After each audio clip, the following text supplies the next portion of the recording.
Coming to you live from Grand Junction, Colorado, the western slope of the state where no one lives. I have Mark Postles with me. He is in Sunshine Coast of Australia down under, and we're going to talk all things chiropractic. But before we dive into this episode is brought to us by this company over my shoulder, which is Legacy Wealth Management. If you guys have a chiropractic practice out there and don't have financial futures established, they will unsubluxate your financial freedom and allow you to be as free as you want to in your practice by managing your money properly. And with that being said, welcome to the show, Mark.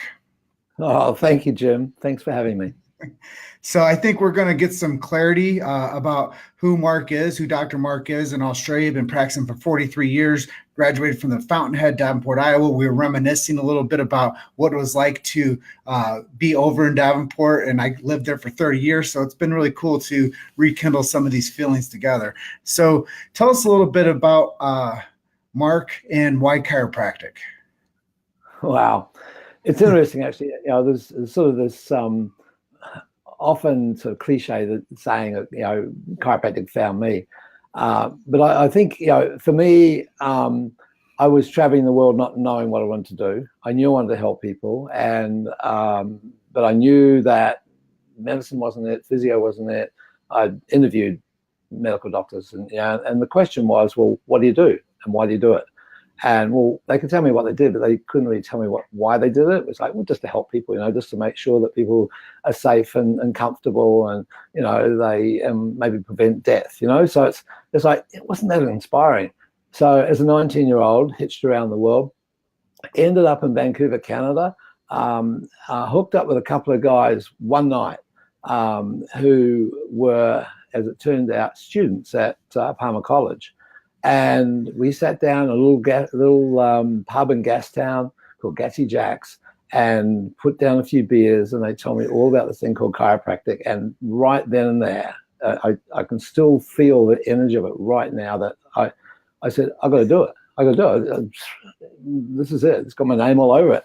And so, there was a saga to get to college, because you had to be sponsored by your local association. I'd never seen a chiropractor. I didn't even know what a chiropractor was. So, I went back to New Zealand, where I was from, picked apples to get $80 to then get on a ship to Australia. Got a ship to Sydney, and then hitchhiked across Australia to the mines in the west, because I knew I could earn money there to get to chiropractic college. So worked there for 6 months in the mines. Worked 12, 13 hours a day to get the money, to then get back and get on another ship to get up to the States. So I arrived there, with my little kit in 72, and this place called Palmer College. I never knew what Iowa was, but we found it.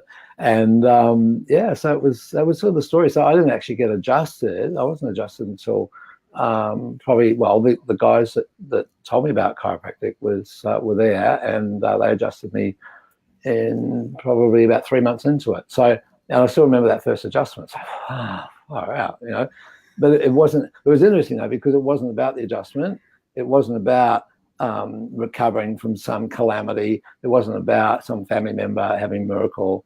For me, it was a resonance of, hey, this sits with me. This is what's got my name on it. So yeah, it was a fascinating journey of entry into the profession, I think, and I feel fortunate for that, because it's not about the therapeutic nature then of chiropractic. It's about the idea, the vision of possibility for humanity that chiropractic contains in such a beautiful and clean way. Yeah, the story just touches me.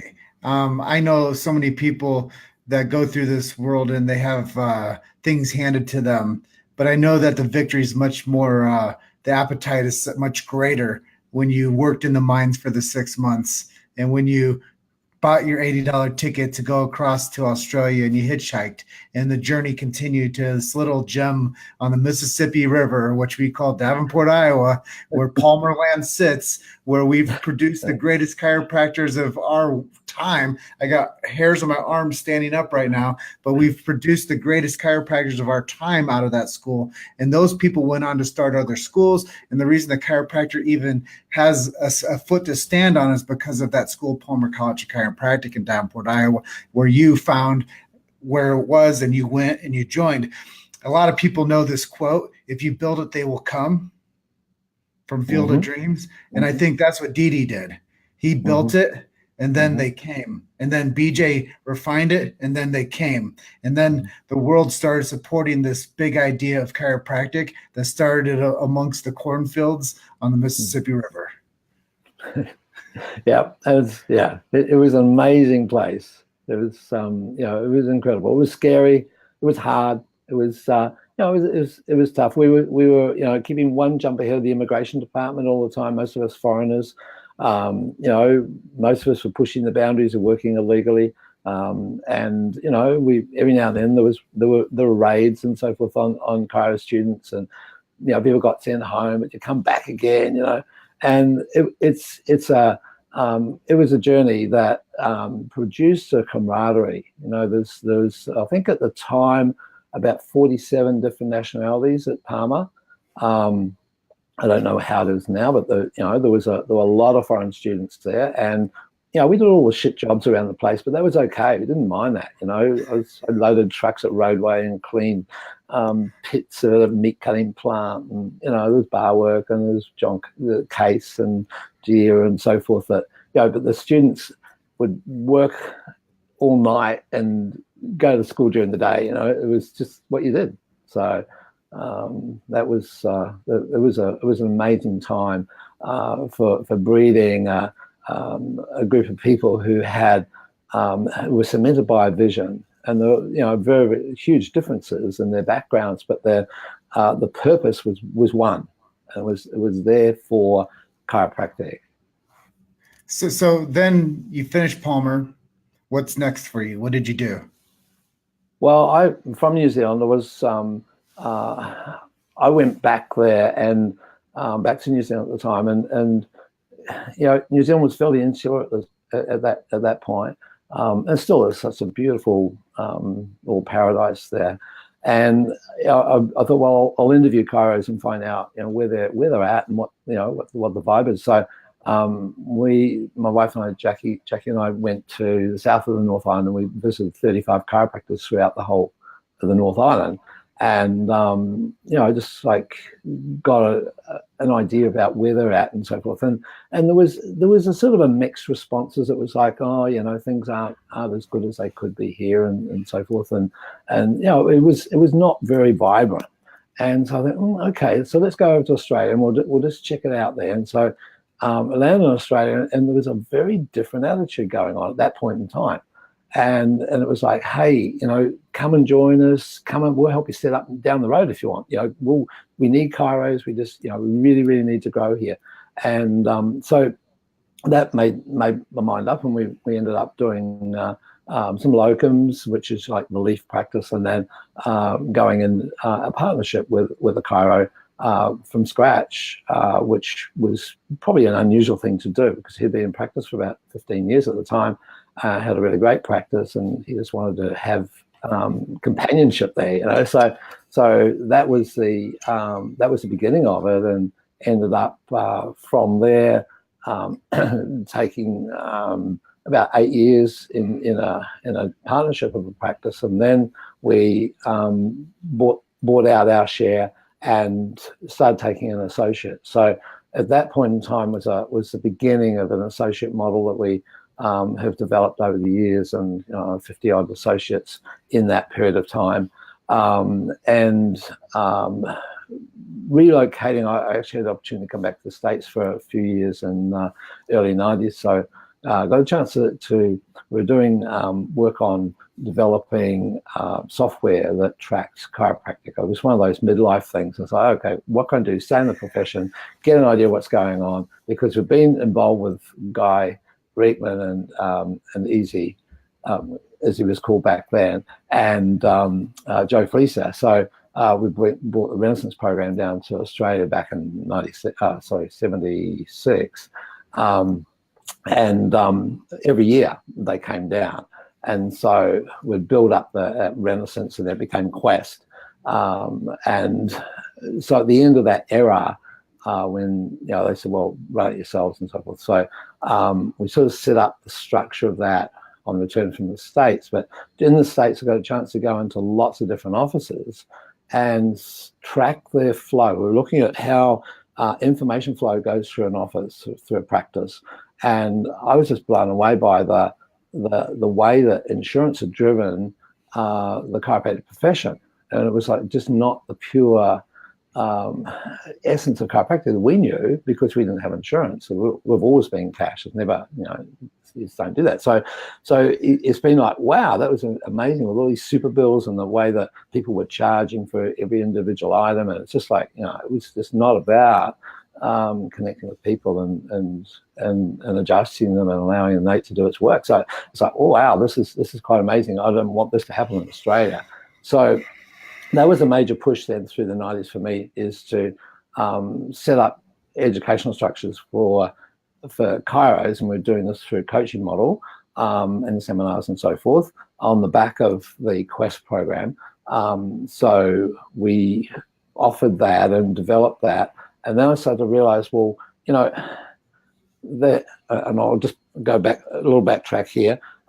In the early 70s, when I graduated, the Australian chiropractors were so expansive and so receptive to chiropractic, said, look, we need to have more credibility. We need to have more acclaim here. So let's see if we can get into the university. Let's see if we can put the chiropractic curriculum into the university, and then we'll have research and we'll have esteem from the universities, and it'll be so cool. So what happens is we took our sacred trust and we put it into the universities, and they trashed it. It was just like, they within years the chiropractic associations had lost control of the content and the direction and the course advisory and all that sort of stuff shifted into the power of the university. And that's been in my opinion, a downward spiral ever since then. And rather than the private system in the States, we had a public system, and when the public purse was driving chiropractic, and what it was defining chiropractic. So that's sort of the backstory of that, is that the graduates started to become less and less chirocentric. See, so for me, one of the greatest contributions that I could make at that point was then to get into education and see what I could do to influence that. So as well as sending lots of students to chiropractic college, we sent over 100 students to chiropractic college through our office. There was sort of a strategy that evolved, where it's like, if we're going to have influence, it's got to be a long-term view.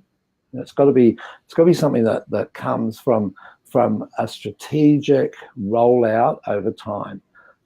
So for me, even to today, and I practice, still actively practice, as well as coaching, that when I see a baby come in, when newborn baby, it is always, oh, you've got such beautiful fingers, you're going to be an amazing chiropractor. And sort of, and they can't. There's no way out. They can't help it. So they will end up, getting the activator, then getting being assistants around the table, and then when they get to 15, they come in and work with us, and then they go off to chiropractic college. But it's just the way it works.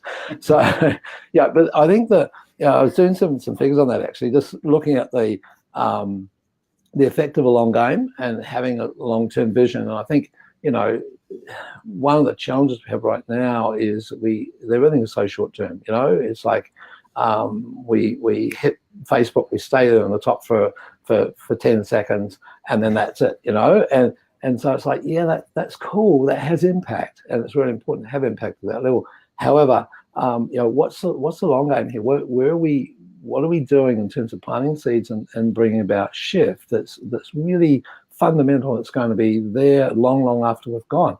So, I was sort of looking at that from that point as, even 100 people have become chiropractors through our office, well over that actually. But even if they just saw, 100 people a day, 100, well, no, I'll get real realistic here for myself. 100 people a week, okay? Even if it's just 100 people a week, there's 10,000 people a week that our team have been able to influence into getting care. And with a that leverage effect, when you start to think of, okay, if we have an influence on one chiro who has an influence on others, what's the upside of that one? I mean, those 10,000 visits a week, there's going to be chiros that are going to come out of that easy, and so the magnifying effect of that is huge. So, but we'll never see it, and you'll never be able to count it, sort of. So I think it's really important to know that everything we do, as BJ said, has an effect. It can just one little opportunity that's seized can be pivotal for a person and their future, and that's the immense responsibility we have as chiropractors. It's it's not just what we're doing as far as an adjustment is concerned. It's what we say and what we don't say. In fact, probably more often what we don't say. And the little, even the physical cues that we give to a person to reinforce the wisdom that lies within and the possibilities that person has to influence their world and to really truly live out their destiny. So so I think from that position, then it led me into being. I thought, well, chiropractic has to be institutionalized, and within Australia, I'm sort of.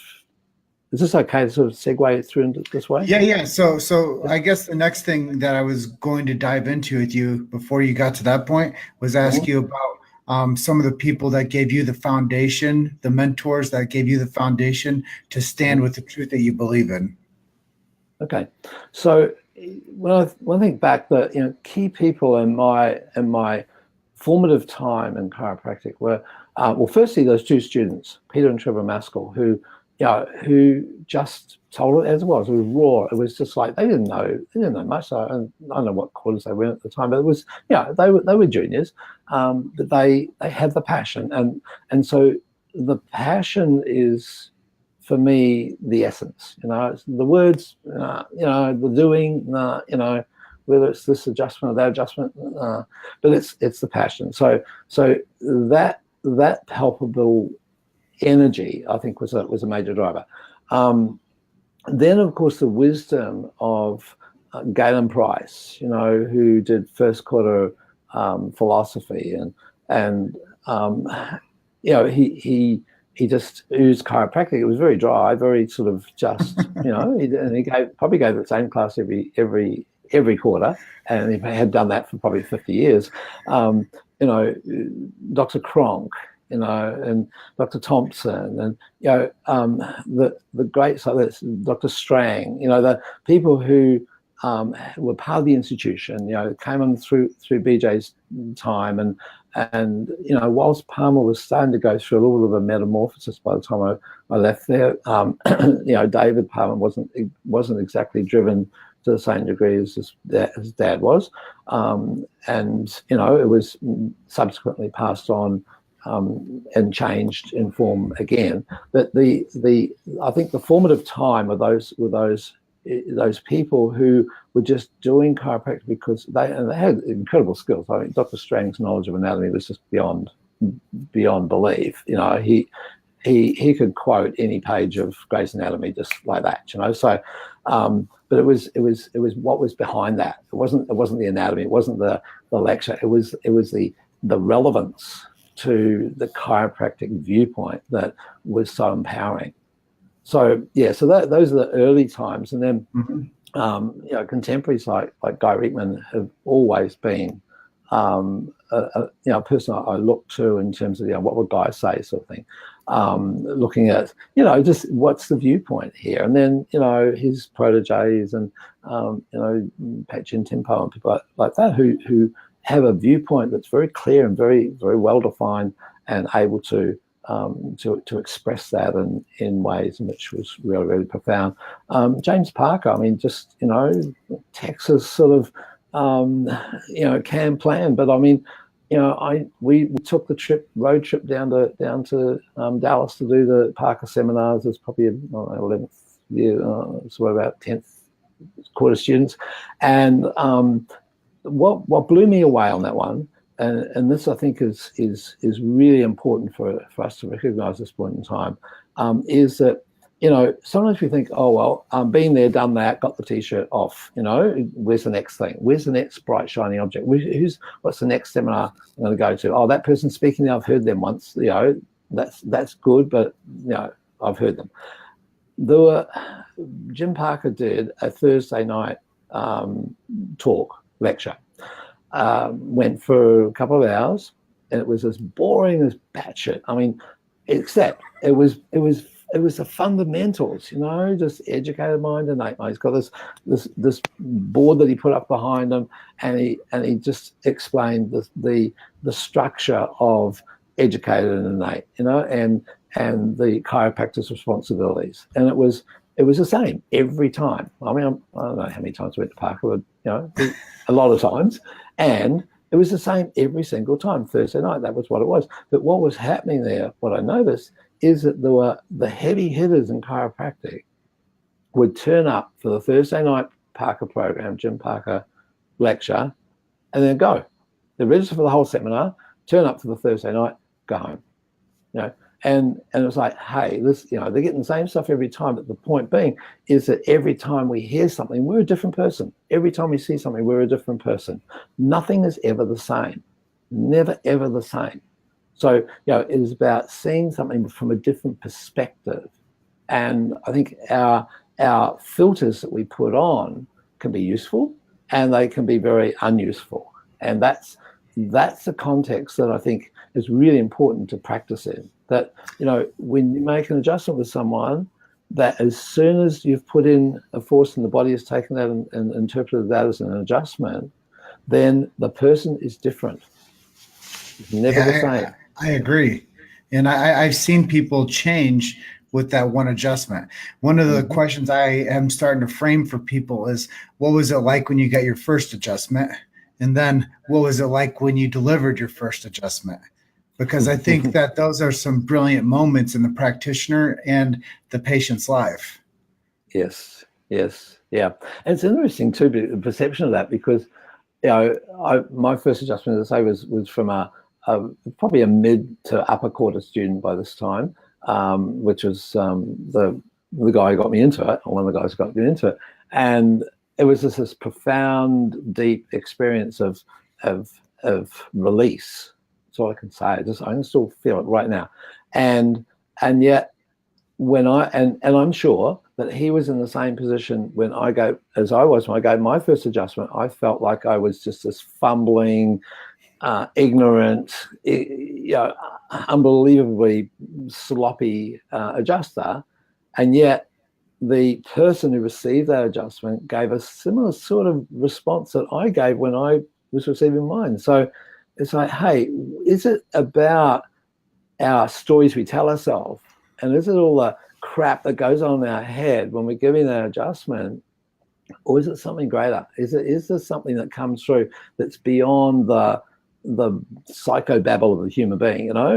There's something else there that when the intent is there, it comes through. Obviously, there's an art and there's a polish to it, but there's something else that's within it. Well, there's the idea of the healing hands, and there's the idea of the detection and location of the subluxation, and then the adjustment puts the force in to allows everything to, like you said, it transforms that person after the adjustment goes into them, and you can't put it to words. It's just a feeling of knowing that you've been shifted.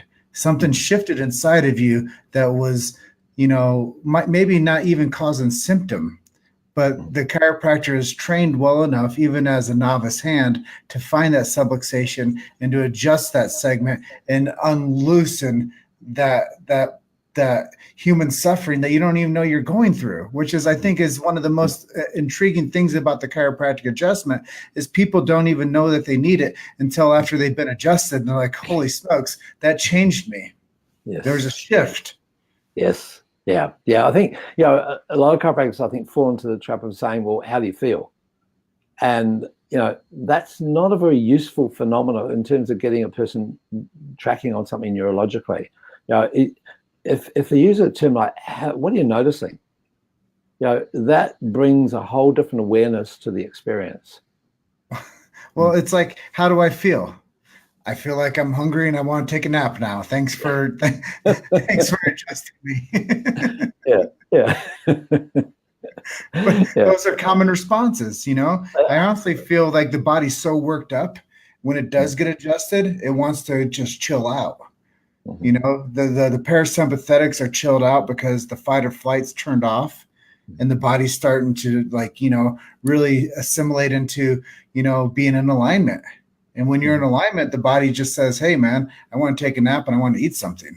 And that's pretty common. Either that or the person's like, wow, I didn't expect for that I didn't know what that was going to feel like. So when you get somebody that's never been adjusted before and you turn the lights on for them, I've heard stories of where people can start seeing again. Like, what the heck?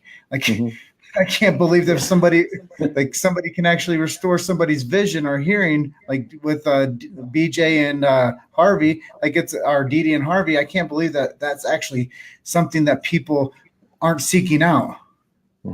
They're not seeking out higher quality of life through chiropractic.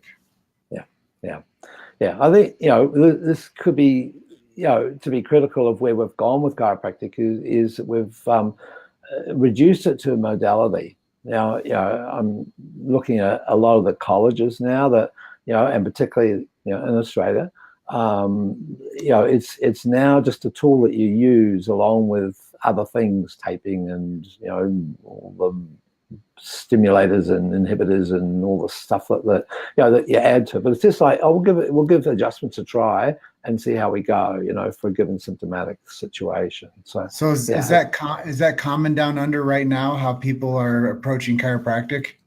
Yeah, well, as I said, the education system has been taken over. All the colleges in Australia are within the universities, and they've lowered the standards. They've decreased the intake scores required, and they're teaching chiropractic as a therapy, which is simply a musculoskeletal modality that you might like to try for limited, short-term relief of acute problems. So it's like, it's not chiropractic. And why do they even toy with a program then?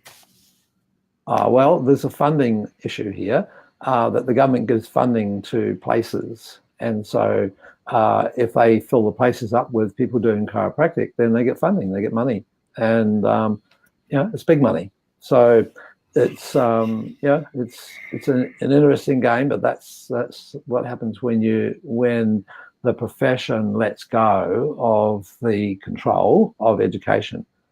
So that drove me to at that point in time in the early or late 90s is we had a fledgling college that had begun in New Zealand, and it had run into a bit of financial strife. So there was some major issues happening around about 1991, 2001. And so I was asked to go on the board there and to see what we could do to see if we could sustain it and resurrect it first and then sustain it. So that began my venture into working on a board of trustees for a chiropractic college, and our vision was very much to keep chiropractic unsullied, to carry on the legacy of chiropractic, and it was tough going, and we had no help from outside. We had to do it ourselves, and were able. I mean, we were counting paper clips. We were that far away from insolvency for a period of time, but we got it through, and because we held to those values, and we had a vision that was chirocentric. I think New Zealand College of Chiropractic now is a world beater. We've kept the integration of philosophy with our science and our research and the empowerment of our art and our technique and clinical application. And so we've got practice ready graduates coming out of that place. We've now got a waiting list for students. So it's extensive, and so we're able to now pick the quality of the students who are coming in, because that's really where you determine the chiropractors, the student that comes in the first place. So it's really exciting. It's been a huge journey. It's been a rough ride, but it's been so well worth it. And for the last 15, 16 years, I've been on that board. It's been it's been so fulfilling, and to see every year that 50 to 70 students walk across the stage, and that they have a very low attrition rate, that their success rate is very high, and that they've become leaders and influencers in our profession around the world. You think of people like Heidi Harwick and Kelly Holt and so forth. People who are out there doing the stuff, but they're doing it from a chirocentric position. So the recent moves around that have been now to set up an Australian college of a similar ilk. So we have the Australian College of Chiropractic, which we're in the process. I'm on the board of that as well. So I'm on the board of two associations where sometimes people say, you've got a conflict of interest. But when you're serving chiropractic, how can you have a conflict of interest? I don't get it. But anyway, there's that criticism that comes in. So the ACC is, we're counting paper clips now, I mean, just like day to day, but we're waiting for the regulator to either give us a tick or a cross, which will determine where we're going to go next. And we should know that within the next month or so. Well, we will know within the next month or so. That's so exciting. Yeah, it's very exciting, because it gives us a great opportunity to start to turn this Australian situation around. And show anywhere in the world, and I know, Scotland are doing it. There are pockets of private colleges starting to sprout up, but with that model, it's so clean and clear and simple. And I might just go into a little bit about the mechanics of that in just a sec. But I know you've got to. Yeah.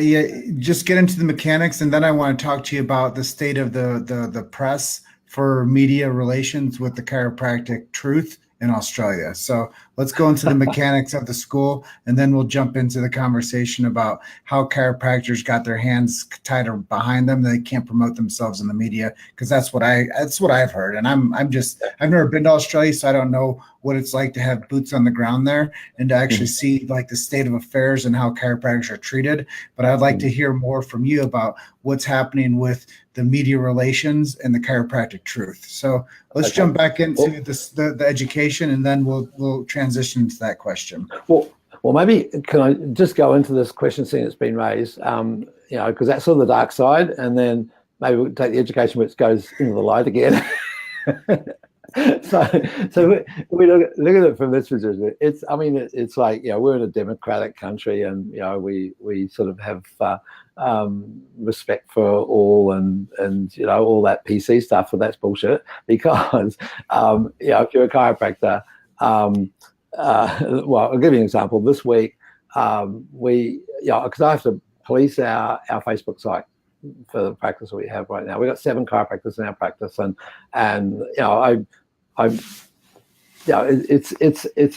it's a juggle, because people get excited about their care, and they'll go on the Facebook site and say, "Oh, it's amazing! Thank you so much. This has gone, that's happened, this has changed, this, blah blah blah." And so they're giving testimonials, and so I have to police this, or we police it. And just the other day, I just got on there and said, "Okay, well, thank you so much for your kind words." And this is a number of them in a row. However, the Australian government prohibits anyone saying anything positive about a chiropractor So I've deleted your post. Now, actually, that stays with them, but we don't have control of it anymore. If a person goes on and gives a Google ranking or Google comment and a ranking, and they give any sort of, this has improved, that's improved, my life's changed, whatever, we have to write to them and say, please take it down. Well, Google won't take it down anyway, and we have to write to Google and say, please take it down. They won't take it down. So that we're absolving ourselves in that area. So it's probably one little area that we're actually immune from that sort of regulation, that we can actually have positive comments about us because it's out of our control. But that's the ruling. Testimonials and endorsements about the profession or about the practitioner are banned. So it's an interesting environment, but it's like majority of I would suggest that most chiropractic practices are really practicing tech. They don't need outside referrals anyway. It's all internal, so we don't do much marketing. Well, the thing is I think that what you just explained to me is like we have chiropractic speakeasies over in Australia, where if you know where to go for the adjustments, it's okay, but you can't tell anybody else about it. I know, it's sort of crazy, but it's suppressive. So answer me this question. If I were to come to Australia and I campaigned for chiropractic and I started doing loads and loads of promotions and showing a film there, and I started, bandstanding for, the chiropractic message, and I started putting my own commercials out there on social media, and what would they be able to accomplish by, trying to push somebody out that's trying to support chiropractic? I mean, really, on an even playing field with somebody that's interested in getting people healthy through chiropractic, and the chiropractor can't take that power into their own hands, obviously. What could we do? Could we start a petition or something to say that we want chiropractors to be able to have freedom of speech in chiropractic? Honestly, that's the tenets of Chiro Hustle. I want to represent freedom of speech in chiropractic. And if you're a democratic nation, why not? Yeah, exactly. And see, the thing is that because you're not a licensed practitioner, it's not a problem. You can do that. However, if there's any link on your site or any association with a registered chiropractor, then they become responsible for that content and that link. So, so that's where, as a standalone, not a problem. And we have activists doing this, practice members that say, what the hell, that's not, and so they set up their own Facebook site and they start pushing chiropractic, but they just can't link it back to a chiropractor. So that's, so that it's regulation, it's done through the registration boards.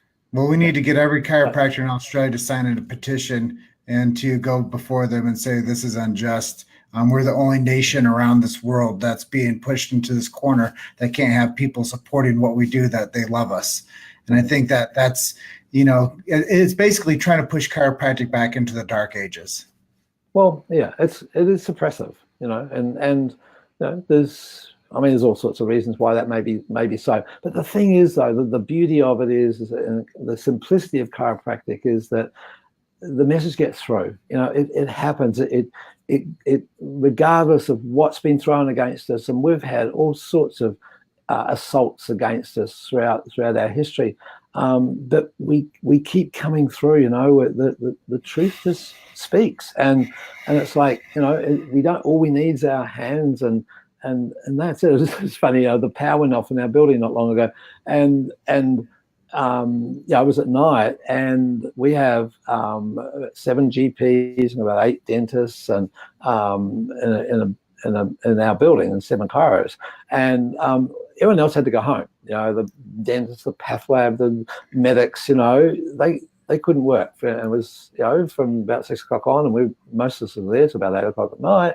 All we did is got the people to park their cars outside, shining their headlights into the reception area, move our adjusting tables out the reception area. It was awesome. It was a fantastic, festival of light, and a couple of candles, and that was it. But that's the beauty of chiropractic. So, they can take away everything.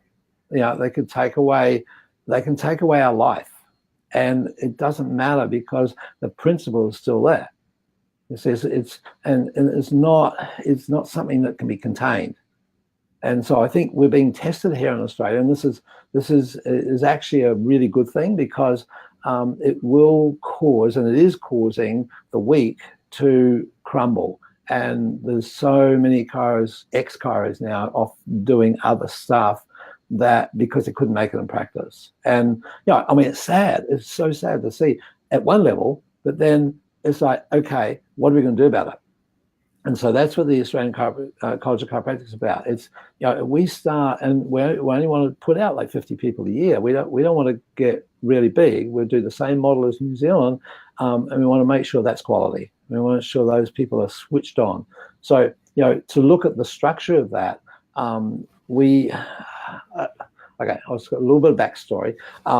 As a coach and coaching, probably thousands of chiropractors over my lifetime, there's certain things that are reproducible within a practice that cause a practice to grow and blossom and become $1 million affair or whatever. So, there's a structure. There's a structure to everything. There's a structure causes function.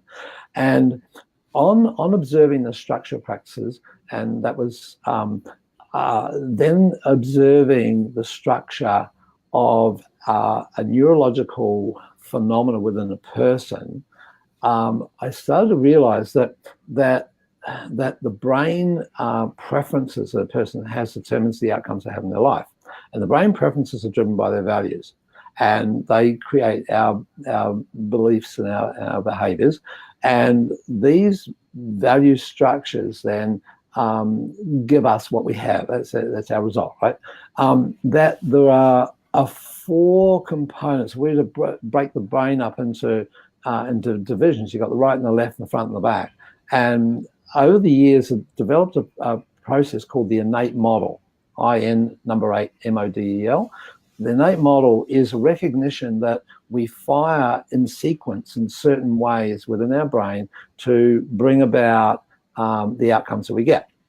Now, if the history of chiropractic, for example, and the practice of chiropractic is philosophy, then science, then art, right?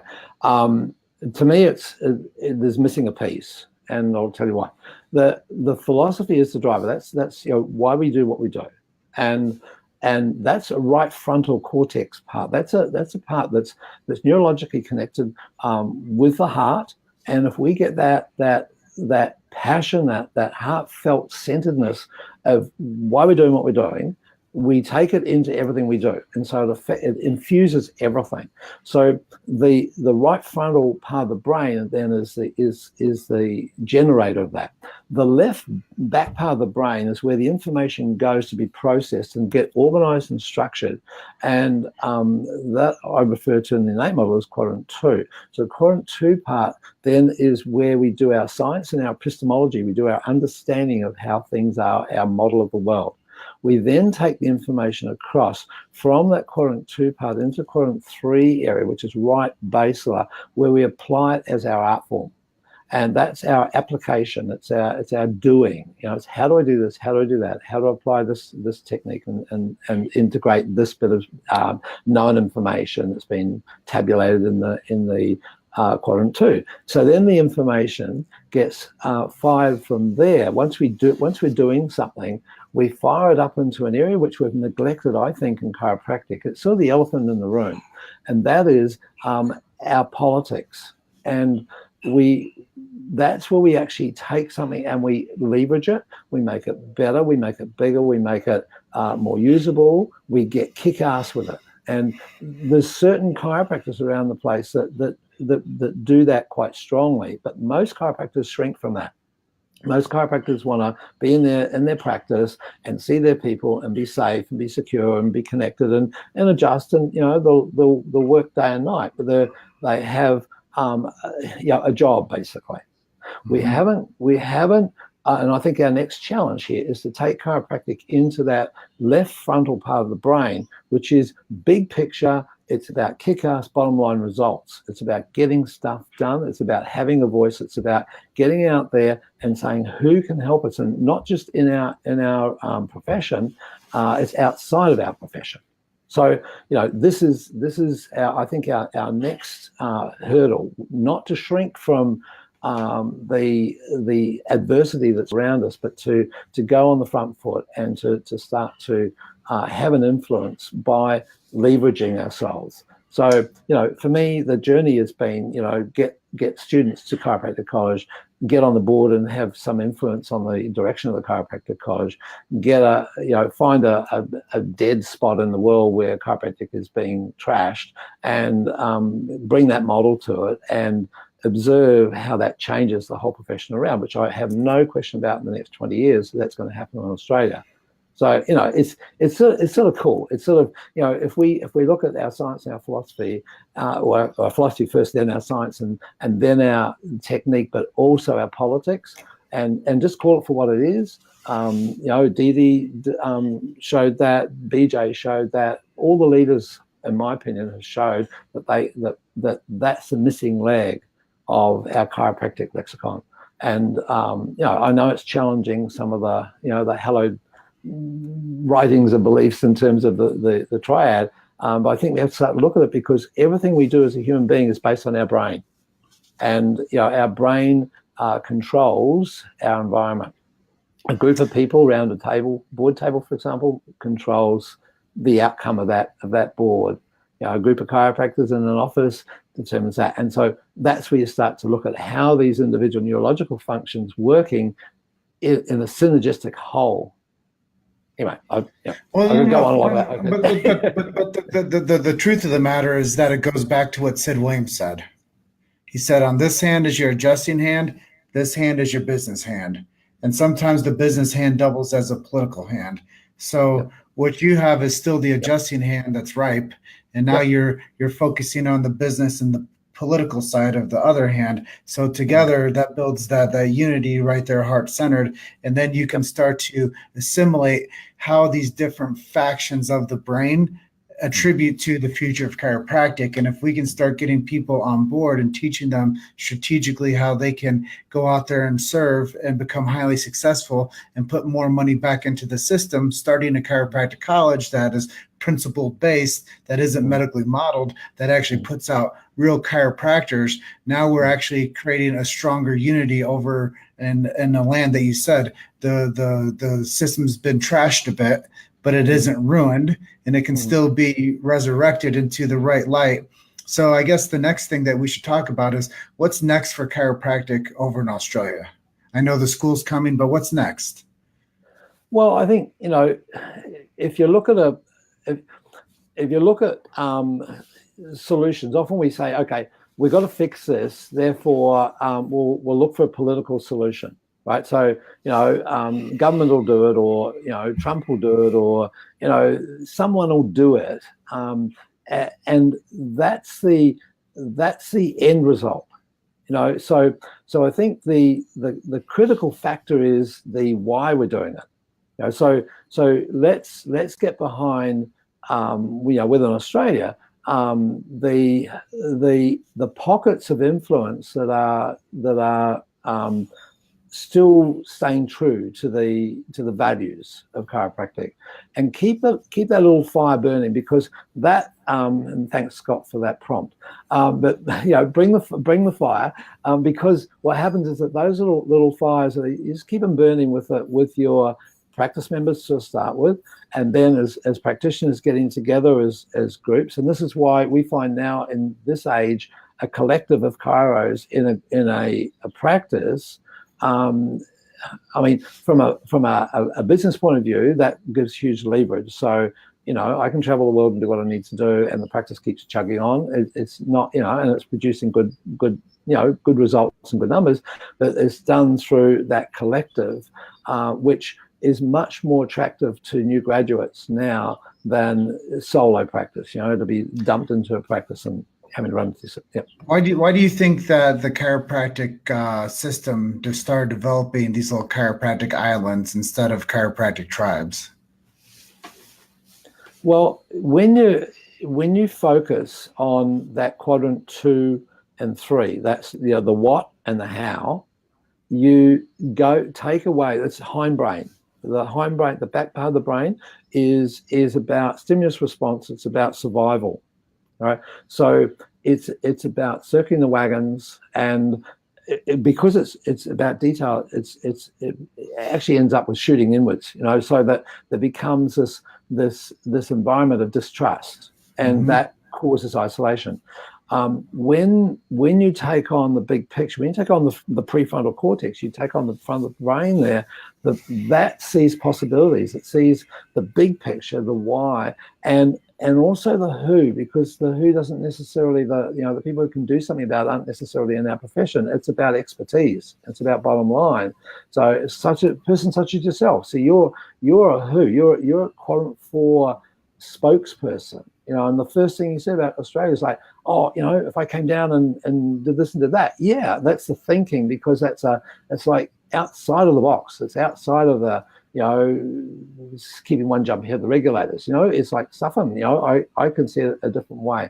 So that's what will open people up. So I think the infusions of that, which is exactly what you're doing, right, is to give chiros, as Scott's got here on the screen right now, the fire to allow you or allow us as individual chiros in our own little silos to see that we are part of something bigger. And everyone wants to be part of a movement. I don't care who the person is, they have some desire to be part of a movement. It's an innate drive of people to connect. We are part of each other. We are part of one whole.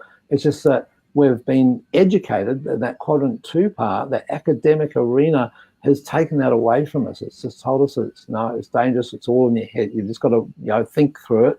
You don't open yourself up to it. So yeah. So I mean, yeah.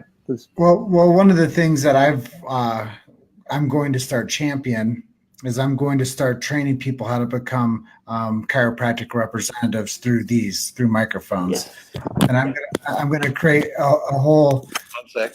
Yeah, I'll let you get the headphones back in. But I'm looking to create a whole division of chiropractic, Chiro Hustle student groups that are at every school, that are all doing this. That I'm going to empower the voice of the chiropractor to be heard across multiple countries, multiple cities, multiple states, where I have a vision of creating chiropractic hustle reps at every chiropractic college, to where now we're tapping into the voice.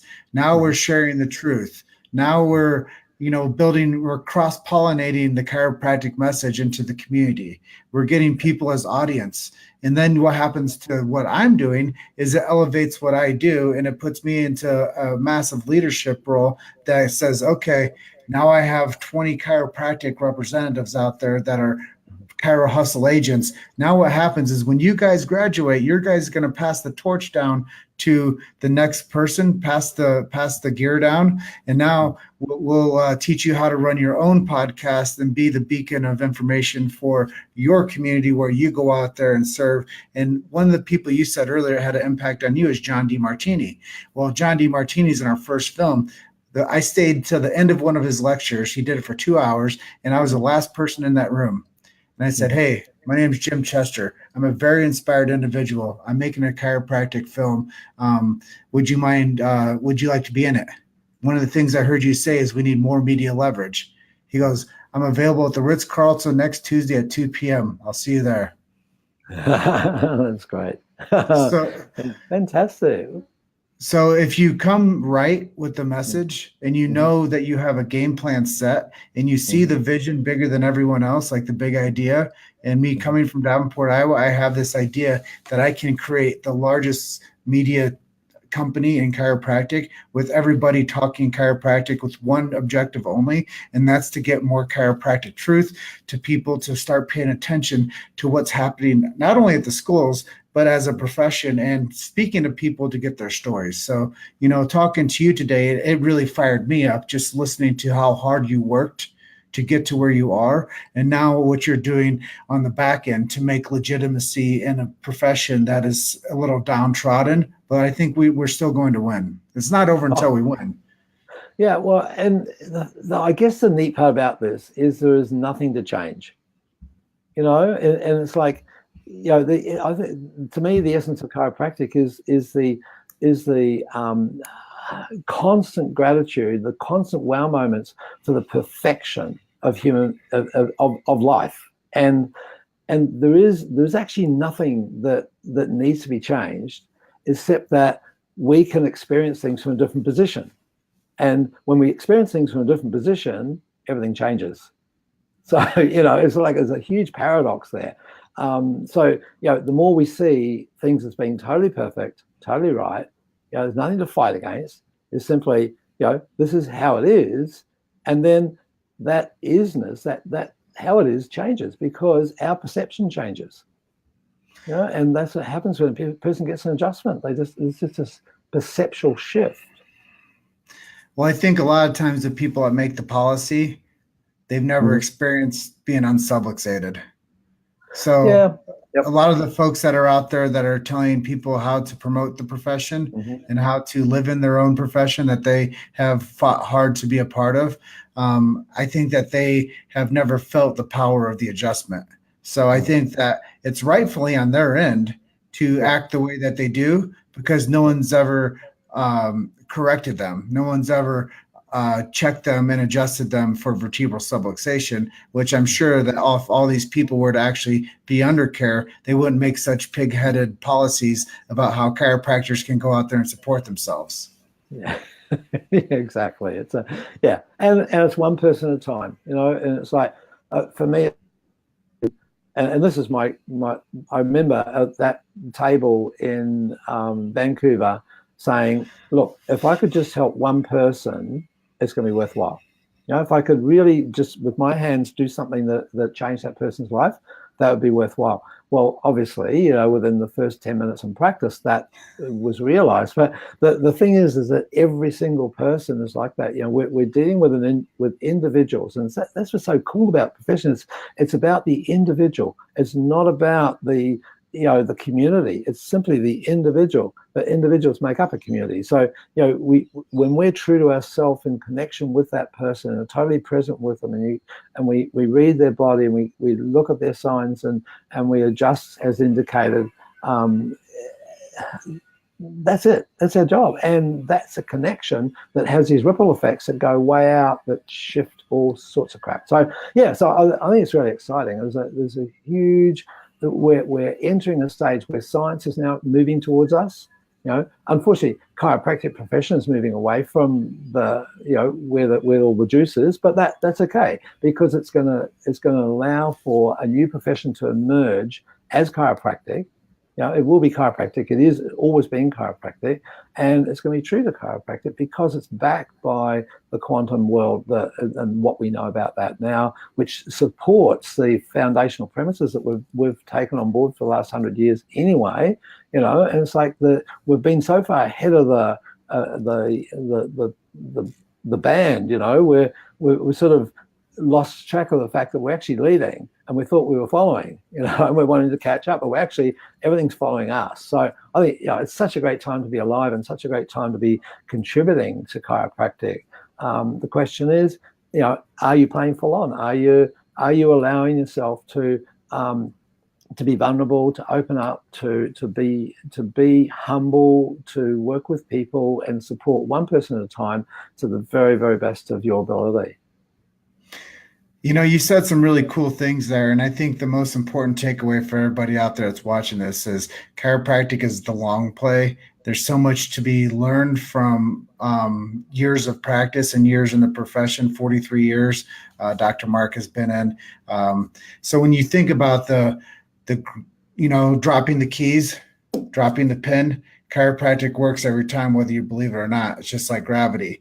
And when you think of it on those terms, chiropractic will be a front runner for the answer to people's conditions. Whether a chiropractor admits whether or not they treat anything specifically other than the subluxation, people will start beating down your doors once they realize the power that the chiropractor possesses as being that doctor of giving the health back to people through the adjustment. And I think that Absolutely. that's the part that we kind of, gloss over, is that sooner or later there will be the highest demand for the chiropractic profession that we've ever seen in the history of the profession, and the day's going to be upon us. So the chiropractor out there better have high self-esteem and better have their hands ready, because there's going to be people that will eventually beat your door down and say, I need to get checked, I need to get adjusted, and I want my family checked and adjusted too. Mhm. Absolutely, absolutely. And I think the key to that one is that the chiropractor has to work. It's about constantly training, constantly being on your mettle. It's tough. It's something that you have to work at and constantly improve. You never ever reach that point of saying, and that's what I call it practice. I think you never reach that point of being, I'm it. This is it. I can lay back now, because there's a constant ways in which we can do with the physical world we live in. We can improve the armamentarium that we have as chiropractors. So we don't ever sit back on that, but the principle stays the same. The principle is always there. And as you say, chiropractic always works. It's just that the chiropractor doesn't always work. And so, our job as coaches is to get chiropractors working again, get them training, get them sweating, get them, in the trenches and doing the hard yards, to make sure that when they're performing, they are doing it with excellence. So I think that what they should do, Mark, is they should call it perfecting instead of practicing. Absolutely. Yep.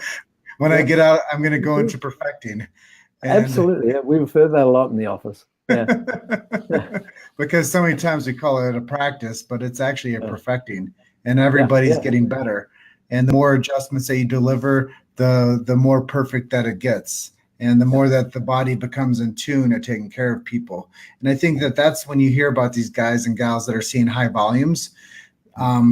It's because that they've perfected a system and a strategy, and they perfected the billing. They perfected how the operations are on the phone. They've perfected how the operations are for, starting a shift to closing a shift to starting the next shift to closing the shift. So there's perfecting going around all over the place, but you're still practicing chiropractic. Absolutely. And the more order, structure affects function. So the more you can have structure in your practice, that's where practice starts to become a business. And this is where chiropractors are missing out, because that's that quadrant 4 part. That's where the connection and so forth of the adjustment has to have a structure underneath it that supports it. And otherwise, it's constantly driven by the chiropractor, and they're having to constantly pedal on the hamster wheel sort of thing. So it's about having those systems in place. And just just to give you a quick flash on the design, for example, the New Zealand College and now the ACC, is that the first year is about philosophy. It's about why we're doing what we're doing. The second year is the heavy duty sciences and how they relate to chiropractic. The third year is about the art and the technique and the application. And the fourth year is about the commercialization and becoming real and becoming a market ready chiropractor. And many students out there have gone to many of the colleges around the world, haven't had the advantage of that. So my advice to them is to make sure that you pick up on the voice, you pick up on getting out there and doing something in the community that exposes you, but that exposes chiropractic and puts chiropractic on the map. And I think with that, we'll come out of our little silos and out of our garages and move into our rightful position as carriers of this trust, that people get access to the essence of tech, the why. It's not about the adjustment per se, it's above that. It's like, and it changes their whole life. Yeah, and I think we're coming up on the edge of our time together, but is there anything I didn't ask you that you'd like to share with our audience? You just have to push the stop button with me, so that's fine. I'm fine. We can talk at some other time, whatever. But yeah, I mean, if anyone's interested in the work that we do, the InnateModel.com is a book that we wrote a few years back, and it's the fundamental basis of what I just described with those 4 brain quadrants. So it's a good read. Wrote a book last year on the education system, because I see that we have to look at how people are being educated right through the system. So we've started with grade school and innate ed IN number 8 ed is the recent book on that, and it's to empower teachers to become educators and truly educate and draw out from children their individual essence, their innate potential. So we're taking the chiropractic message and putting it into the education sector. We're working towards now the next one, which is in the secondary and then the tertiary sector. So we've got the board one underway, and so I want to see the whole of education transformed to respect the individual nuances and gifts and challenges of each individual, and it can be done. It's we're that far from it, but we've had so much standardization with all the testing and so all the way through, like universities too. There's no reason why we should have to go through that's such archaic industrial revolution education. We're beyond that now. So so there's exciting times, and there's lots of wee projects in the go. So but I just challenge everyone just to see the beauty of what we do and what we've been given, and make sure we don't stuff it up. Yeah, I think that you made some good points there, and we are still on conveyor belt technology of education, instead of elevating us to realize that we're all creatures of multiple intelligence, and that we all have different levels of learning technique, and that we all have a different level of understanding. And a lot of it's social paradigm, but a lot of it's personal paradigm. And it's important to have an educated system of people, but when people turn themselves off from it, it doesn't matter if it works, you thought it did, because if everybody's turned off from it, then nobody's turned on because of it. So if we have a system of people that are standardized to the T, and there's no individual ideology of growth, or there's no individual paying attention to what matters to that person, then that person is not going to learn anyways. They're going to just do what they want to, and we're not going to create an educated group of people that lead us when we're old. So we need to pay attention to what we're teaching to the people that will eventually take care of us, and how engaged we allow them to be, and how engaged the things that they take away from the education allow them to serve the next generation. And I think that that's where the standardization and this catch-all type of testing, it's going to backfire, because it's not teaching people individualism. It's not teaching people empowerment. It's not teaching people creativity. They're taking away cursive. I mean, for crying out loud, they took away like cursive writing from schools. They're cutting the recesses, like the ability to go out and play. They're cutting the arts. They're cutting the music classes. They're cutting the shop classes. What's left?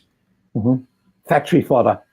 Yeah, it's a conveyor belt technology. It's a conveyor belt technology of education, which people ask me, and I'll speak very eloquently, is the math is broken and the education market is broken. We have to start from square one again, and we have to start a new system that teaches people how to be teachers and teaches students how to become students.